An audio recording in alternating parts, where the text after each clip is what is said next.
Okay, welcome back, class.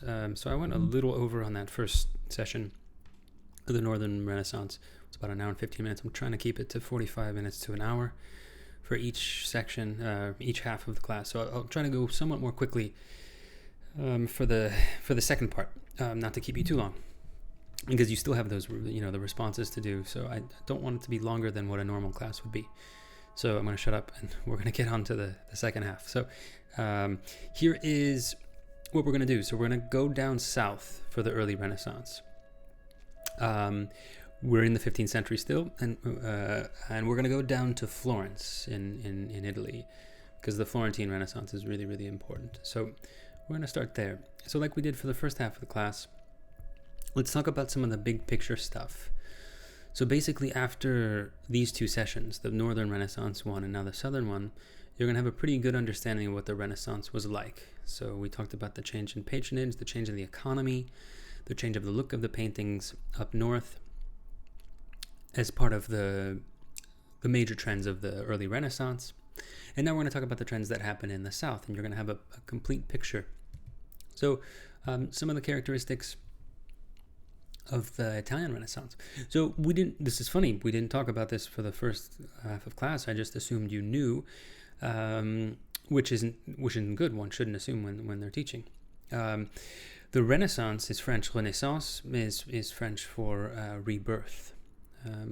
So rebirth of what? In our context, in the context of the 15th, starting in the 15th century into the 16th century, we're talking about a rebirth of classical knowledge, a rebirth of the classical world, so Greece and Rome, after the Middle Ages. So you had people that were working around this time, and later, who began to consider everything that comes after Greek and Roman art, everything after it in the Middle Ages, as the Dark Ages, quote unquote Dark Ages, what we call today the Middle Ages or the medieval period.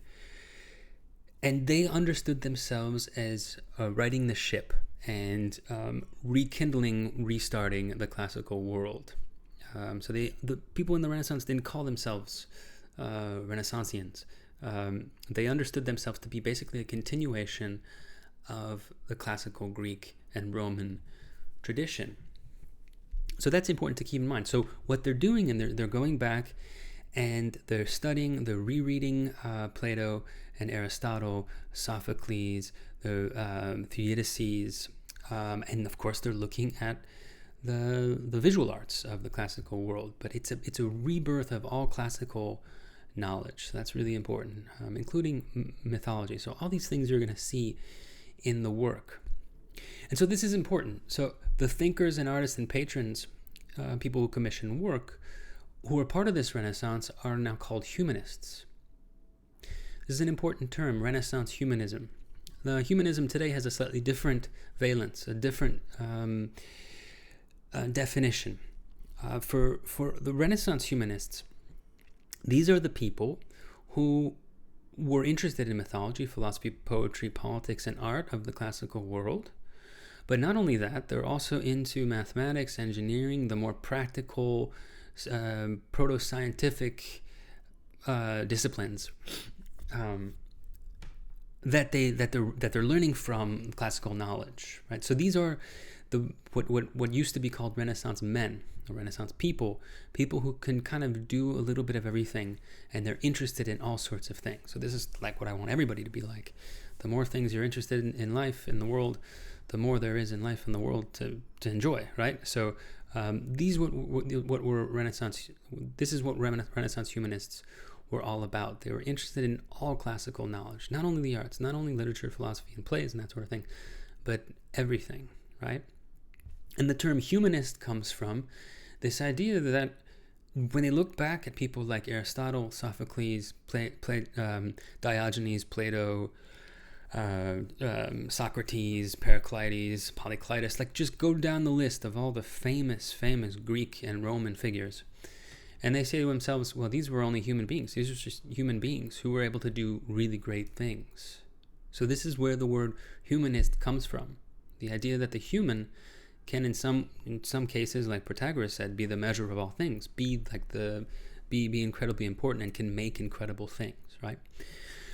The thing I want you to keep in mind is that even though we have the beginnings of these Renaissance humanists who are working with what today we would call, secular knowledge, philosophy, politics, engineering, mathematics, this kind of stuff, they're 100% also Christian. Okay, so theology, divine knowledge, divine truths, and Renaissance humanism, they're simpatico. They go hand in hand. So don't think that there's a split. There is going to be a split in knowledge in a few centuries, but not yet, not during the Renaissance. Although maybe the seeds are planted for the split in knowledge later on, the one that we have today, right? That's why we go to the doctor, we go to the dentist, and this is like a secular form of knowledge that we invest in. And then we might also have other forms of truths and knowledge in our lives that are divine, that have to do with religion or theology, right? But in some sense, for most of us, these are kind of two separate realms now. In the Renaissance, it's all together, so there's no split. So these are going to lead to artistic, political, scientific breakthroughs in modernity, again, in a couple centuries. But again, the classical knowledge and Christian theology were not incompatible during this time. And like Northern Renaissance painters like Jan van Eyck, who we just studied, Italian painters also turned to the real world for inspiration and for models. So this is the influence of Giotto. So this feels like forever ago, right? The class before the midterm. But Giotto was already looking at the natural world, was already looking at fellow citizens, like normal people walking around and using their likeness for his paintings. So this is going to be a trend that continues. An interest in naturalism, an interest in natural form and details. Although, like I was saying at the first half of class today, in the South, they're not using oil paint yet. So when we're talking about painting, we're still going to be talking about fresco, so tempera paint. So it's going to have that look. And the other thing is that in the South, you are going to have more human forms. So maybe less interest in landscapes and like botany and these beautiful flora that you can find in Northern Renaissance painting. You're going to find that a little bit like in Botticelli, but above all, we're talking about the human form in the Florentine Renaissance and in early Southern Renaissance painting, Italian Renaissance painting, and often a little more idealized. So in the North, I think you could tell the figures and the natural world, it wasn't really idealized. Like it's beautiful, right? But it looks like nature, or these look like human beings. In the South, in Italy, it's going to be a little bit more informed by the idealizing forms that you can find, say, in classical Greece, right? So keep all these big characteristics in mind. So let's start with some of the work. It's pretty famous now. The celebrated starting point for the Florentine Renaissance starts with a competition to make the sculptures for the door of the Florentine Cathedral baptistry. So I'm lucky enough, I don't know if any of you have traveled to Europe, but I'm lucky enough to have been in Florence, have visited Florence, a very beautiful city. And this is the cathedral right here. The dome here we'll talk about in a moment, but where we start is this smaller building right in front of the cathedral. So you see these people. You can walk around this. This is an independent structure. It's the baptistry, so where people will be baptized. But it's the prime location in Florence. Like all these cities from this time, and even still today, a city like Florence, the cathedral is the center of town. If you ever get lost, which I did walking around Florence, you can always get your bearings by looking for the cathedral, the dome of the cathedral, and then you'll know where you are, more or less. So this is the privileged spot in town. And so the doors, which would be right in front, the doors of the baptistry would be facing the front of the cathedral. This was a huge competition to make the doors, and artists really, really wanted to win this commission so they can make the doors.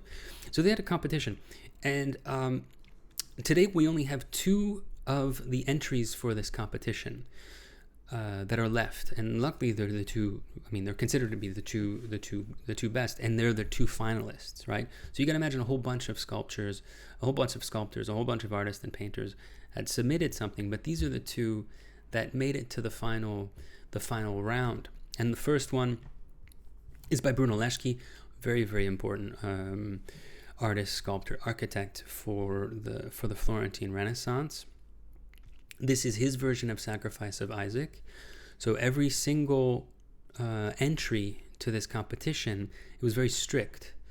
The jury dictated that it needs to be called Sacrifice of Isaac, and it needs to show this Old Testament story of Abraham sacrificing Isaac on Mount Moriah. It has to be the specific dimensions, 1 foot by 9, 1 foot by 5, and it has to be gilded bronze, relief, right? So that's why Brunelleschi's Sacrifice of Isaac, at first blush, looks very similar to Ghiberti's Sacrifice of Isaac, simply because they had to submit the same scene, same materials, same format, same dimensions, same everything, right? So these are the two finalists. And I think if we put them next to each other, at first they might seem similar, but there are a lot of differences. So this is usually one of those moments in class where I ask questions as a group, and I say, so which one, what are the similarities, but then what are the differences? Oftentimes, Brunelleschi students will note that his sense of space is much more shallow. It looks like they're all more or less on the same plane, right? So let's just get the figures real quickly, which you have. There's a 1-to-1 correspondence on each one. You have the angel that comes to stop Abraham at the last second from plunging the knife into the throat of Isaac, and there's Isaac. So Abraham, Isaac. You have the mountain, right? You have the sheep or the goat or the ram. That's going to be the surrogate sacrifice once Isaac is safe. And then you have attendance with the horse, right? So the horse that Abraham and Isaac came on after leaving their home and saying goodbye to Sarah, his mother. So you have the same thing on the Ghiberti side. So one of the things that students notice is that Brunelleschi, the space is shallow and everybody's on the same plane, whereas Ghiberti on the right, he's the younger. He was much less well known than Brunelleschi at the time. He did something a little more interesting with the space. You do get a sense of recession. You do get the sense of actual depth. And you notice this black formation, like the mountain itself is much more prominent. So you get the sense that it's a specific place rather than something, I guess, a little bit more schematic, something you would read in the Brunelleschi. And then notice also the angel in Ghiberti. I think you can tell that the angel seems to be coming out from the back. This is called foreshortening. When a sculptor or a painter, an artist shows you something coming from the back forward, something forward. It's an illusion. It's a trick. It's called foreshortening, and it looks like the angel is coming from the back to stop Abraham from killing Isaac. So that's one difference. There are a number of other differences. Look at Isaac in the Ghiberti. He looks like a young Greek athlete, right? Like a statue. Whereas he's much more scrawny and kid-like than Brunelleschi.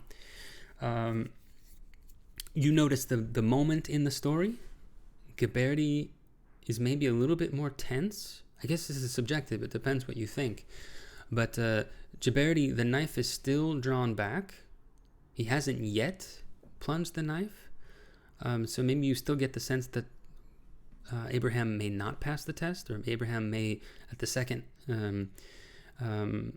last second, just decide not to do it, right? Or even worse, what if this means that he is going to plunge the knife, but because the angel's been foreshortened and is in the background, what if the angel doesn't get there in time, right? If angels can be fallible, what if the angel doesn't get there in time? So there's something really quite tense about the Ghiberti, whereas there's something much more, I say, clear-cut about the Brunelleschi. The knife is almost there and he stopped, right? It's pretty definitive, so maybe a little less dramatic. So there are a lot of differences. And the winner, which you probably read, was Ghiberti. And there are a few competing reasons for that. One may very well have to do with Renaissance humanism, with this new taste of the jury maybe appreciating and liking the naturalism, the depth, and especially the allusions to the referencing to classical statuary in Isaac, whereas you don't have that as much in Brunelleschi. Brunelleschi still has one leg in the Gothic visual culture, in a slightly older visual culture, whereas Ghiberti, the younger Ghiberti, seems to be a little bit more of a Renaissance aesthetic at the level of rekindling the look of classical Greek and Roman art, right? So that's the highfalutin example. That's the art historical reason why he may have won. There's a more practical financial reason that Ghiberti may have put him over the edge over Brunelleschi. It was cheaper. There was less. There were less casting to be made of the Ghiberti version, and it was more elaborate to make the Brunelleschi. So maybe with an eye towards easier making and cheaper, Ghiberti won. So Ghiberti got to make the baptistry doors of Florence, and ultimately this is what they look like, right? We don't have time. We're not going to go in and study those. But don't feel bad for Brunelleschi, because Brunelleschi is goes down as one of the most important figures of the early Renaissance. So one of the things he does, I think he completely just abandons sculpture after the competition, but he becomes really accomplished in all sorts of other domains, and one of those is architecture and engineering and mathematics. So he's the first to figure out how to do the dome that would go over the Florence Cathedral, and this would be the first time such a dome would be made of this size since the Hagia Sophia. And it had to be a dual shell construction. You can tell this is a schematic of it. And he had to make two different shells so that one would prop up the other. That's how big the cathedral is. And he even had to build the instruments, like the machines. He had to invent and build the machines to be able to even make his vision for the dome. The other thing he's really renowned for is that he is one of the key thinkers to devise perspective.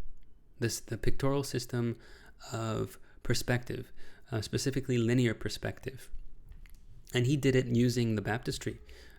So here is a schematic of how perspective works. And we're going to talk all about this in a moment when we look at some paintings, not by Brunelleschi, but by Masaccio. So the idea of perspective is really, really important. So Brunelleschi becomes a key theorist for Renaissance perspective. I should say, however, that Brunelleschi is well known now. There have been a number of thinkers that have done the research on this.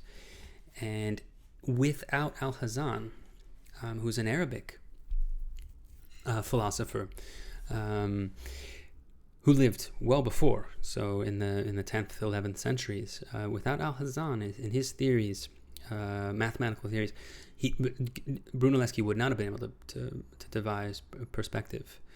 So it's very much a cross-cultural breakthrough, and one in which the West is very much beholden to the non-West, or in this case, to an Arab thinker.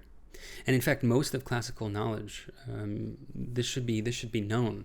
Most of the classical knowledge that we have, the writings of Plato, of Aristotle, of all these things, they were all kept by Arabic scholars during the Middle Ages, during the quote-unquote dark period and the barbarian invasions and that sort of thing. The only reason we have all this classical knowledge, very famously in the Library of Alexandria, is because of Arabic philosophers, Arabic thinkers. So the history of the West is never only the history of the West. We should always keep that in mind. And this is Alhazen, and he's today on the Iraqi banknote. So speaking of painting and perspective, let's move towards that, because this is probably the most important part of the second lecture today.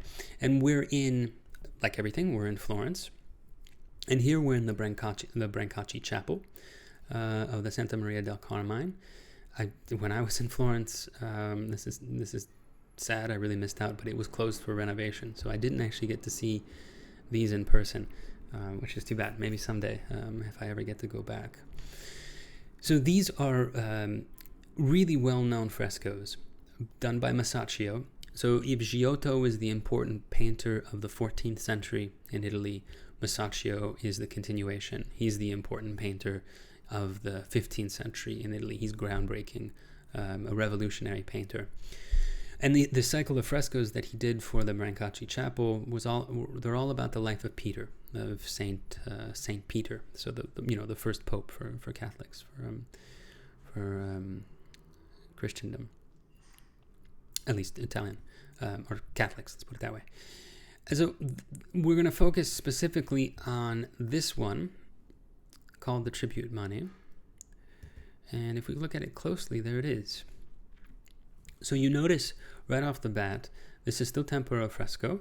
So it's not this deep, lustrous, very saturated color that you saw with Jan van Eyck. So in the south, they're still using, they're not using oil paint, they're still using tempera. So you still get this sort of pastel-y, really beautiful, but somewhat more soft and less saturated color in the fresco. So not unlike Giotto. This is similar technique, right? And so before we get to the sort of technical innovations at the level of painting, let's just know what the story is, because this is, unlike the Annunciation, this isn't super famous, right? This isn't the life and times of Peter aren't as famous as the life and times of Mary or Christ or what have you. So the first thing to note about this painting, about this fresco, is that it's three scenes in one. These are three different times, but set in one pictorial space, right? So the way it goes, it starts in the middle, basically. You have Christ in the center, and there's Peter. Peter always has a beard, and he always looks pissed off. That's like the cliche, the trope about Peter. He was a hothead. And then you have other disciples of Christ. So all the disciples, they all have halos, right? The only figure who does not have a halo is this guy. And he's the one who's coming to get the tribute money. So it's quite fitting because today is April 15th, although this year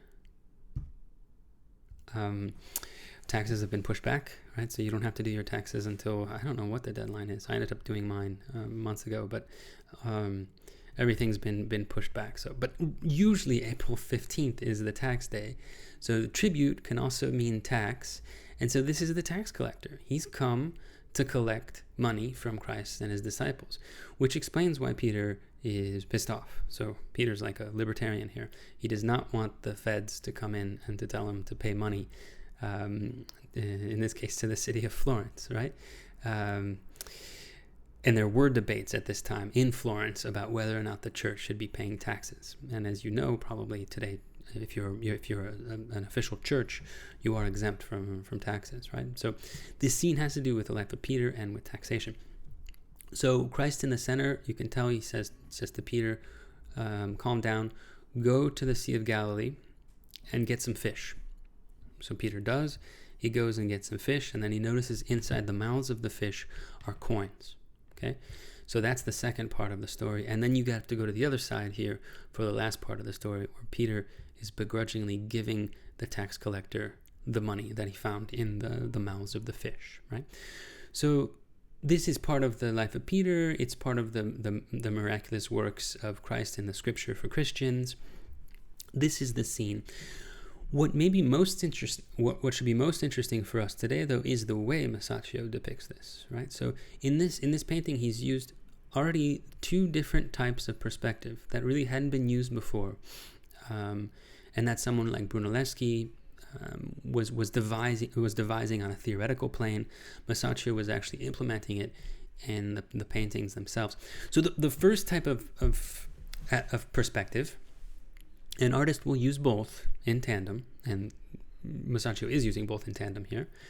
The first type of perspective is called atmospheric perspective, and this is more subtle, more subjective, and more having to do with artistic license and artistic subtlety, right? So it's not an exact science, but the way atmospheric perspective works is that if a painter wants to depict an object as very large and very far off in the distance, he will lighten up the tone of the geography of that part of the painting, right?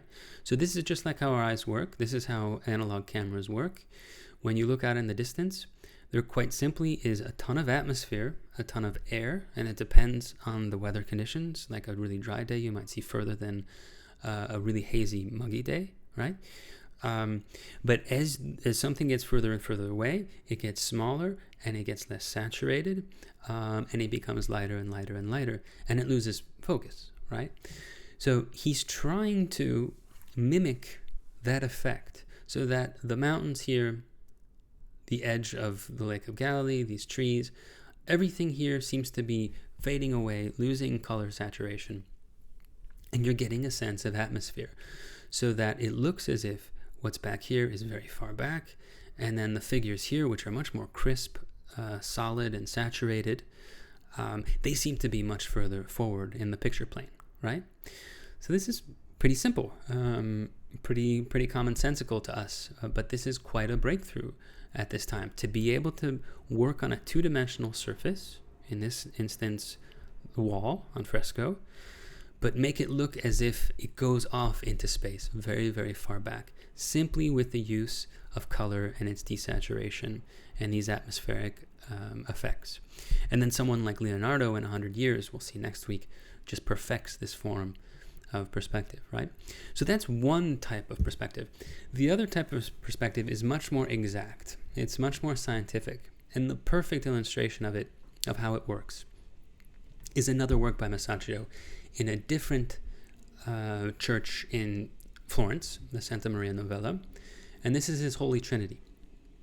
So very quickly, let's just say who the figures are. This should all be old hat now after the first half of today's class. These two people, they're the patrons, the husband and the wife, who commissioned this whole fresco. This is a fresco on a wall. Then you have Mary, one step above the patrons, Mary, and St. John the Evangelist. Then in the center, you have Christ on a cross. Right above his head, between a personification of God as the Father, you have a dove. So just like on Jan van Eyck, the Ghent altarpiece, this dove symbolizes the Holy Spirit.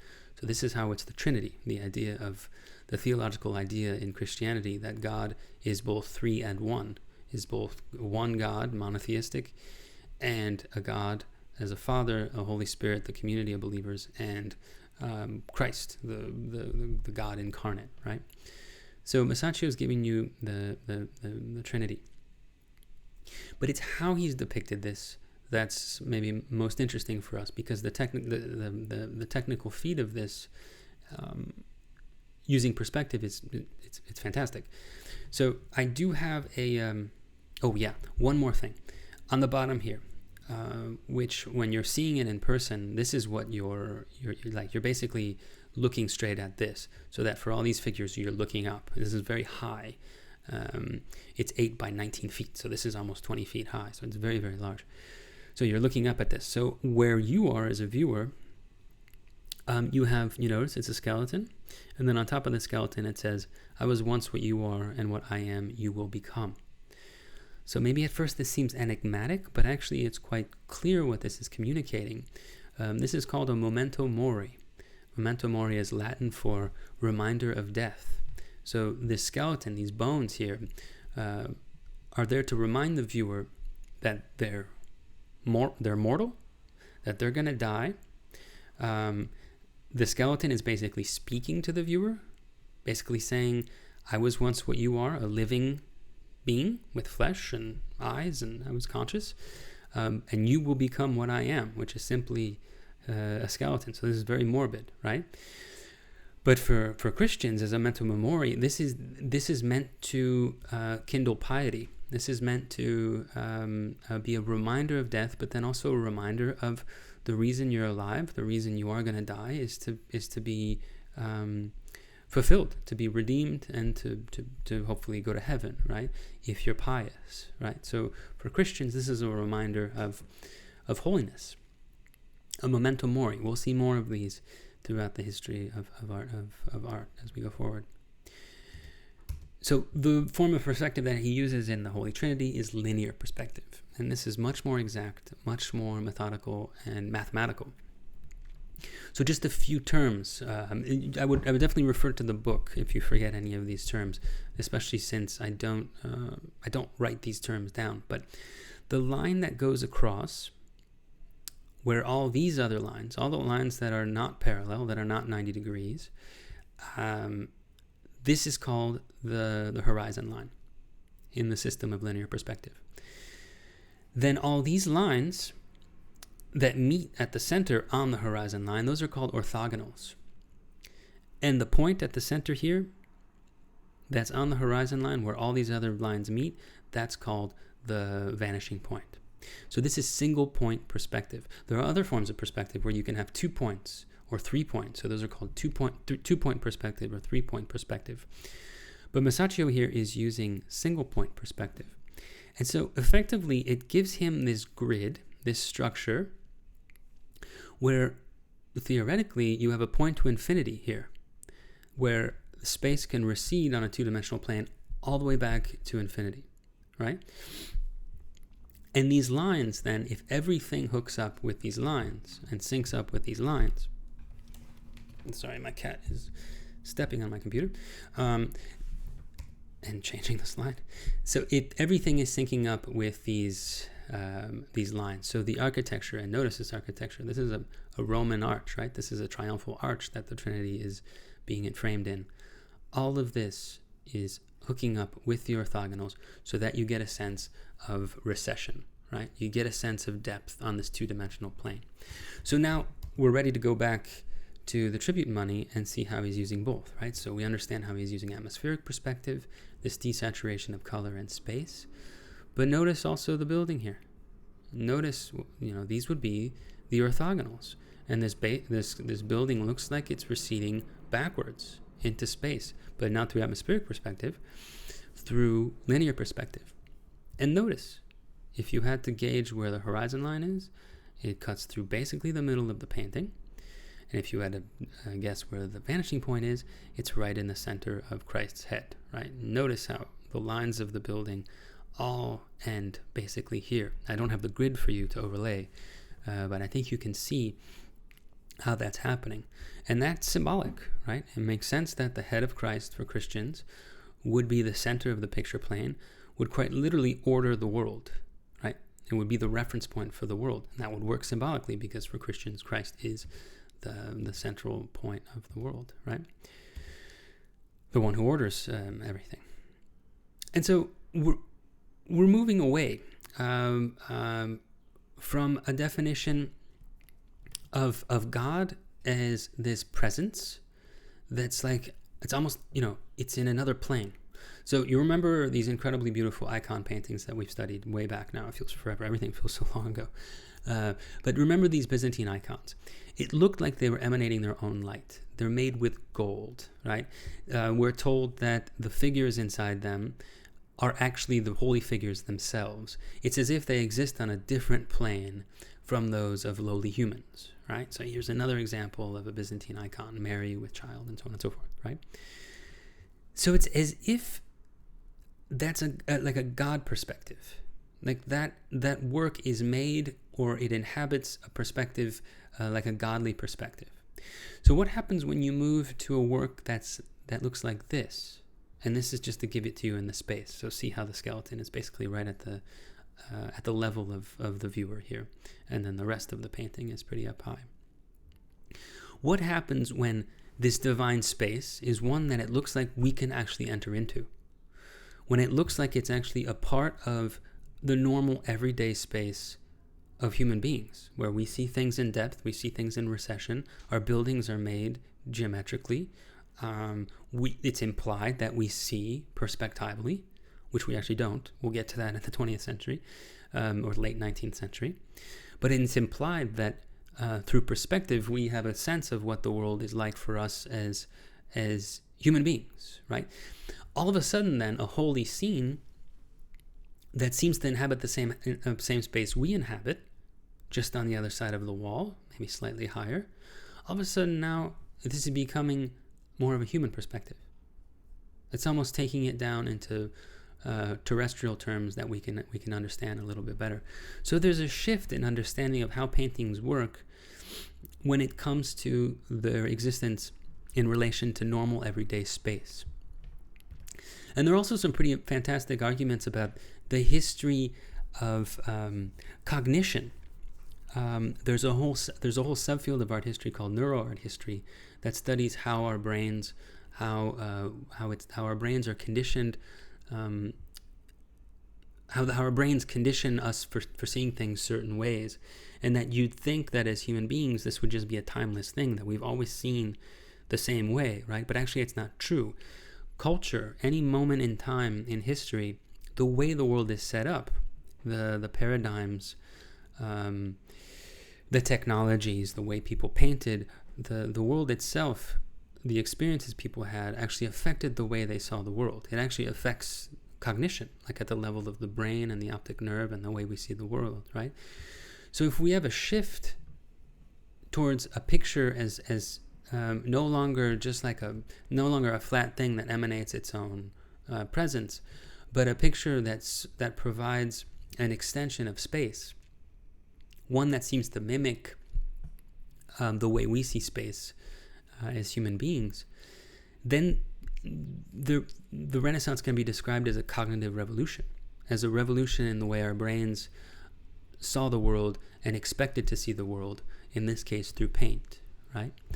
And so the reason I have this funny gif on the left is that we may very well have gone through a different and much newer cognitive revolution in the past 20 years or something like that, with the internet, with scrolling, with touching, with interfacing the world as if between our fingertips we sort of have there's like all this knowledge, and it's just a matter of like scrolling or hyperlinking to the next thing, right?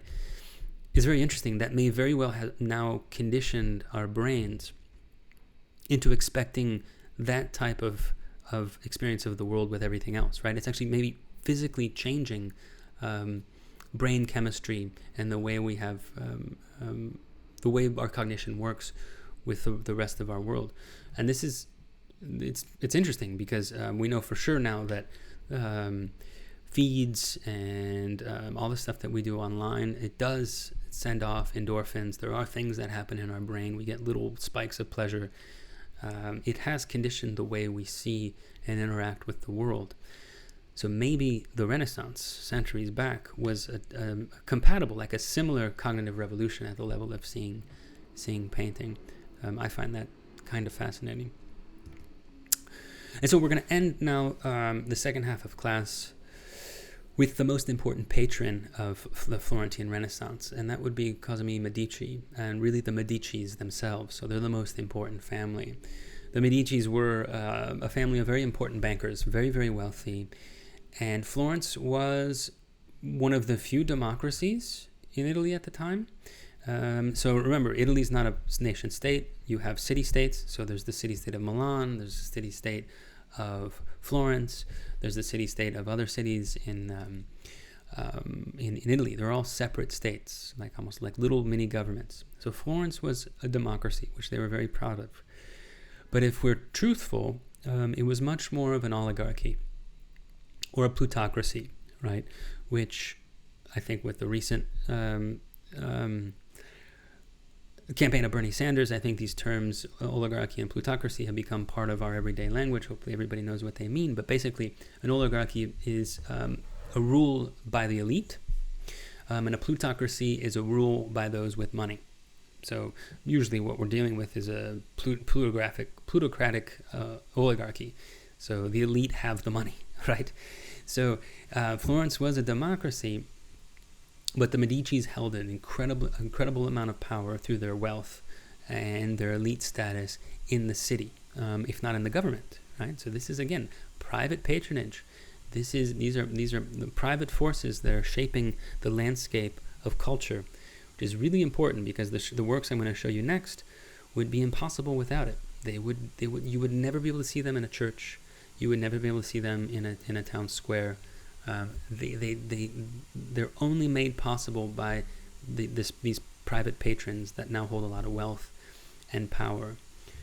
So in some sense, maybe it's not so bad to have an oligarchy or a plutocracy if these plutocrats and oligarchs have really good taste and they're really cultured and they're nice. Don't know if the Medicis were nice. I don't think so, but they definitely had good taste at the time. So it's debatable. So they're definitely part of this history of Renaissance humanism. They're part of the survival of classical knowledge. The Medicis are completely into philosophy, into poetry, into visual arts. And this is their palazzo, and they even had artists, philosophers, poets, painters, writers. They even lived there. It almost became like a private court for culture. He also built the first public library since antiquity. Right? So it's a really, really important family for the history of art and culture in Florence. And so we can look at some of the artists that they championed. One would be Donatello. This is his David from the late 1420s. They're not totally sure exactly when it's made, but let's say sometime during the first half of the 15th century. This is a monumental work, an important work, because it's the first more or less life-size nude statue since antiquity. And it's a nude statue of that looks like it's a Greek statue, but this is important. This is a statue of David, who's going to be King David. This is from the Old Testament, right? So this is a perfect emblematic work of Renaissance humanism, of this early Renaissance, because you have a fusion of Christian iconography, the Old Testament, and David, with a visual style and a sculpture that is much more a part of the Greco-Roman world. So this is a type of synthesis, right?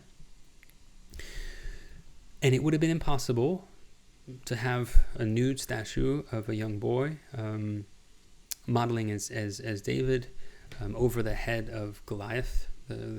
He's not cut off the head of Goliath. It would have been impossible to have this anywhere else other than the private home of the Medicis, right? Because otherwise it'd be scandalous.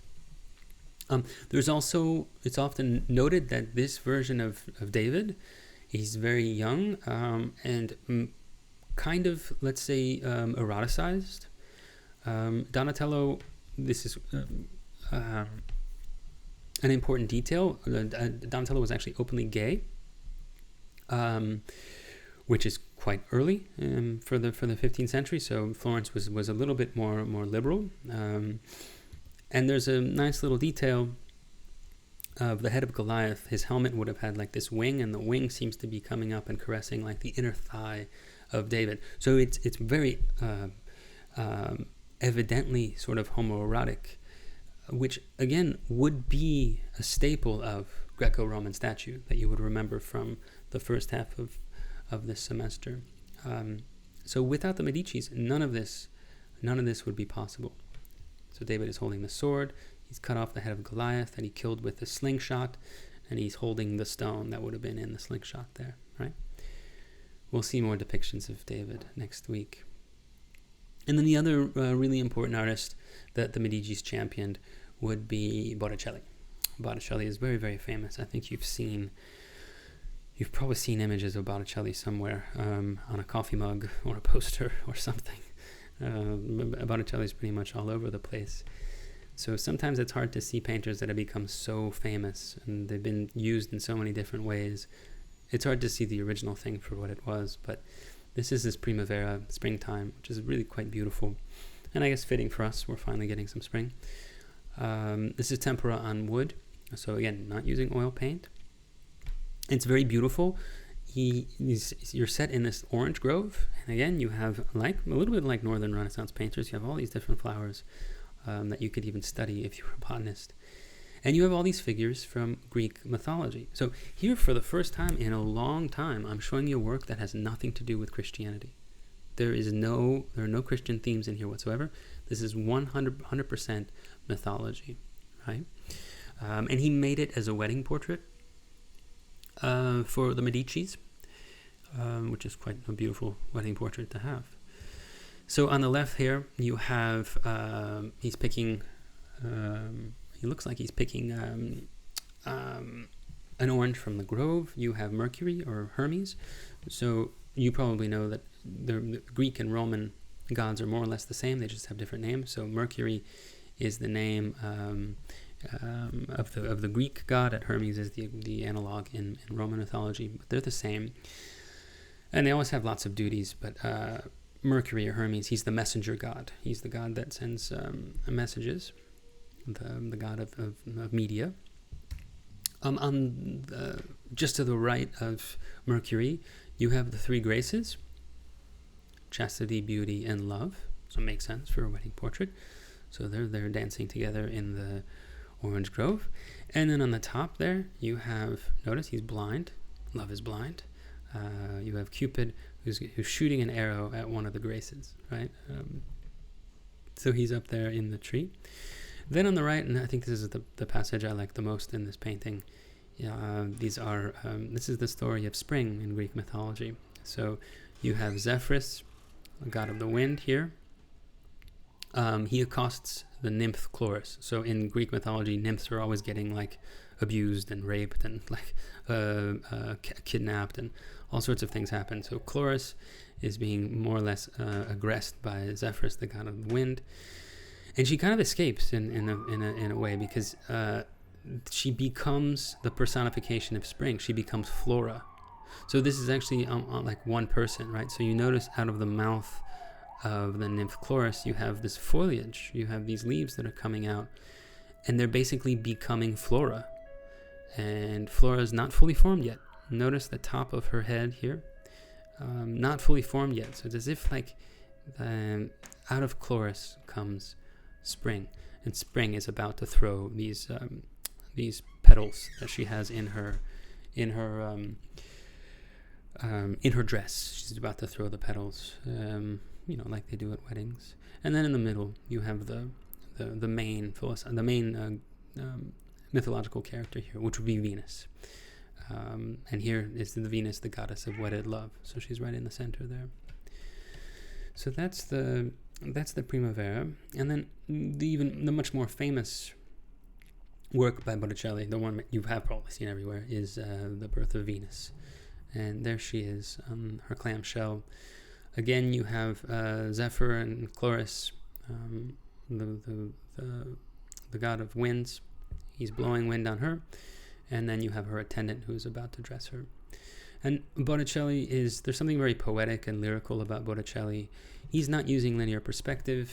He's not using single point perspective, little atmospheric perspective. There's kind of a flat all over quality to his work. The figures are highly idealized and really soft and really idyllic. Right? So this is the idealization. Botticelli is the prime example of the early Florentine Renaissance as a painterly idealism, in the same way that the human form was idealized in classical Greek visual culture. But above all, two paintings like this are impossible. We wouldn't be able to have them if it weren't for private patrons like the Medicis, who are interested in mythology and who are able to commission works that are completely disconnected from Christianity, from the church, from the previous monopoly of patronage that we've had throughout history. So really, starting with today's class, and as we move forward in history, the subject matter and the possibilities of art for artists are going to start expanding. What's possible and the changing tastes and the changing powers in society are going to change the way art can look. So there's going to be a greater variety as we move forward. So that's the end. I don't want to take too much long, because I know I went a little bit over at the end. I do want to say that Botticelli probably looked at this very famous modest Venus Greek statue. This will be a marble copy. When he did his Venus, his Birth of Venus. So I will but I will speak with you all next week. I'm looking forward to looking at your responses for your attendance, and stay well out there. Take care.